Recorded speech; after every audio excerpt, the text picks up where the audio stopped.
What if I told you the smallest thing you did today could be the reason your life looks completely different next year? I'm talking about habits, tiny routines that seem small in the moment, but over time, they compound, they build, and they transform. The real power of habits lies in their ability to transform your life through small, consistent actions that compound over time. While many people chase dramatic changes or wait for motivation to strike, understanding how habits actually work can give you a massive advantage in achieving your goals. Let's tackle a common misconception right away. Motivation isn't the reliable force we often think it is. Sure, motivation can provide that initial spark of excitement to start something new, but it's notoriously fickle and unreliable. Habits, however, work differently. They're the steady engine that keeps running long after that initial excitement has faded. Just like brushing your teeth doesn't require a daily pep talk, well-formed habits become automatic actions that bypass the need for constant willpower or motivation. The science behind habits is fascinating. Research shows that approximately 40% of your daily actions aren't actually conscious decisions. They're habits running on autopilot. Your brain is constantly looking for ways to create efficient patterns and shortcuts. When you repeat an action consistently, your brain creates neural pathways that make that behavior increasingly automatic. This is why changing habits can be challenging at first, but becomes easier over time as these neural pathways strengthen. Consider your current daily routines. Maybe you automatically check your phone first thing in the morning, spending 20 minutes scrolling through social media. What if you redirected just 2 minutes of that time toward something more beneficial? This small change might seem insignificant, but when applied consistently, it can lead to remarkable transformations in your life.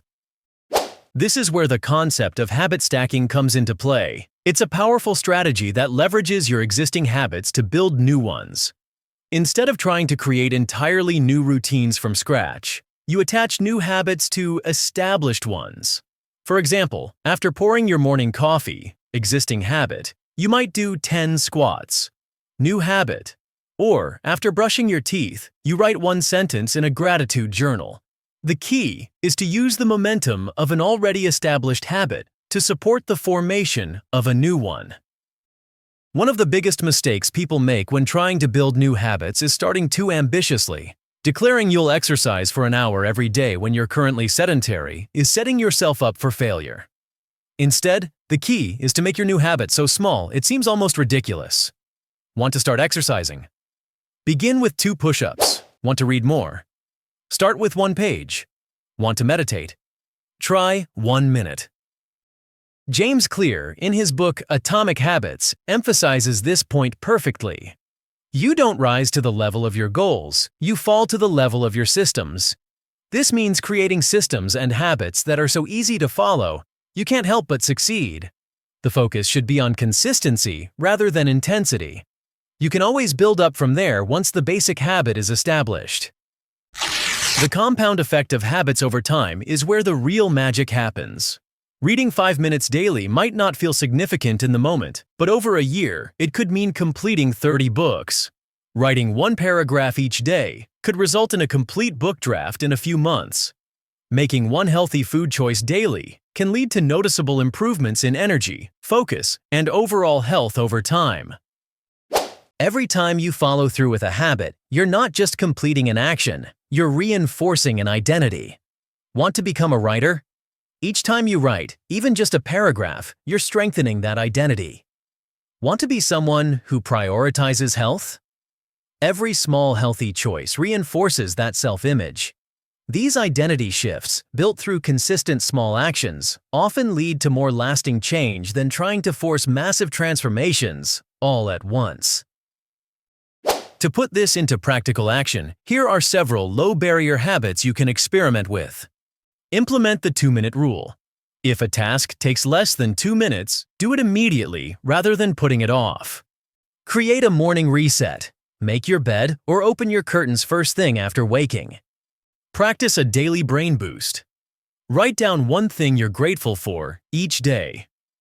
Include movement breaks, stretch, or do basic exercises while waiting for your coffee to brew.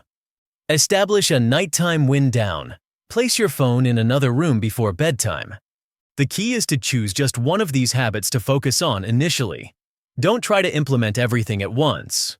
Remember, the goal isn't perfection, it's progress and consistency. Understanding the compound effect of habits can help maintain motivation during those early days when results aren't yet visible. Think of it like compound interest in finance. Small, consistent investments yield exponential returns over time. The same principle applies to habits. Each small action might seem insignificant in isolation, but when repeated consistently over weeks, months, and years, the cumulative impact can be extraordinary. Your brain's natural tendency to create patterns and shortcuts can work in your favor once you understand how to harness it. Instead of fighting against your brain's desire for efficiency, you can use it to your advantage by deliberately creating beneficial patterns. It's like programming your own autopilot to take you where you want to go. Remember, transformative change rarely happens through dramatic overhauls or intense short-term efforts. It's the small, consistent actions, the habits we perform daily, that ultimately shape our lives. Start small, stay consistent, and trust in the compound effect of your habits over time. Your future self will thank you for the tiny decisions you make today. Alright, that's a wrap for today's episode. If you found this helpful, don't forget to like this video and subscribe to the channel so you won't miss out on more tips to improve your English. And hey, if you want to take your learning to the next level, check out the books I've linked in the description. These are some of the best resources to boost your vocabulary, grammar, and confidence in English. Blast off!